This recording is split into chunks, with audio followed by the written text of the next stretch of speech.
Hi, I'm Mike. I'm one of the admins here at Anchor Physical Therapy, and we came across a video about the proper way to wash your hands last week that we thought was really interesting and worth sharing with you. It's very important that we wash our hands properly, or else we're not going to get rid of the virus on our hands. So if you take a minute to watch it, it comes up right after this one. We'd really appreciate it. We do need your help.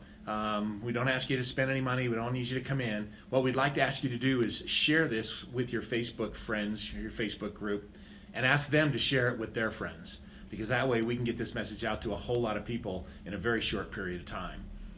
We also are open. We're treating patients. We're disinfecting. We're doing social distancing. There's another video out there that goes into detail about how we're doing that, so check that one out. But in the meantime, if you could just view the video, share it with your friends, and we'll get this word out. Have a great day, and we will get through this together. This is what a virus, like coronavirus, looks like. It's a bit of material surrounded by a coating of proteins and fat.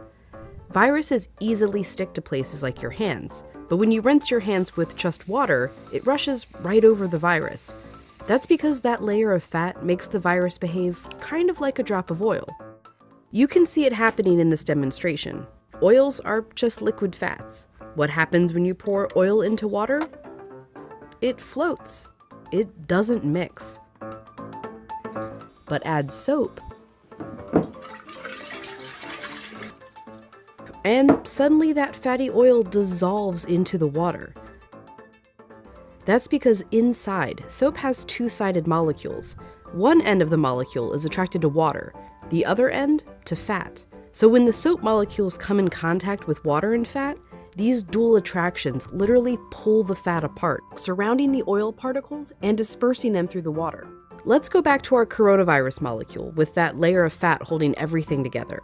When it interacts with soap, bam, that fat gets pulled out by the soap. Soap literally pulls apart and demolishes these viruses. And then the water rinses the harmless leftover shards of virus down the drain.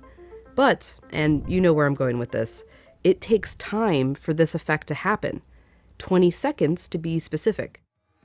To show why, we ordered this lotion that mimics viruses and their fatty layers. It glows under a UV light. If you just rinse your hands under regular water, nothing comes off. If you wash with soap for just 5 seconds or 10 seconds, your hands are still covered. The virus is still there, able to get you and others sick.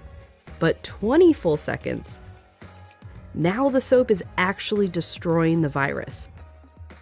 Hand sanitizer works too because it's mostly alcohol, and alcohol works in a somewhat similar way to soap, breaking down that fatty layer. You need a high concentration of alcohol to make that work. The CDC recommends hand sanitizers with at least 60% alcohol. But even with 60% alcohol, the CDC recommends using soap if you can. If your hands are sweaty or dirty when you use the sanitizer, that can dilute it and diminish its effectiveness. As for soap, just any old soap works. You don't need soap marketed as antibacterial even. The FDA says skip it. There's no proof it's any more effective. Just be sure to wash your hands for 20 seconds. That's happy birthday twice. Happy birthday, dear. I guess me.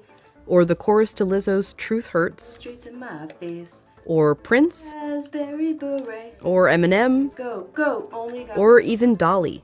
Jolene, Jolene, Jolene. Just as long as it's 20 seconds. And you're using the ultimate virus annihilator, soap.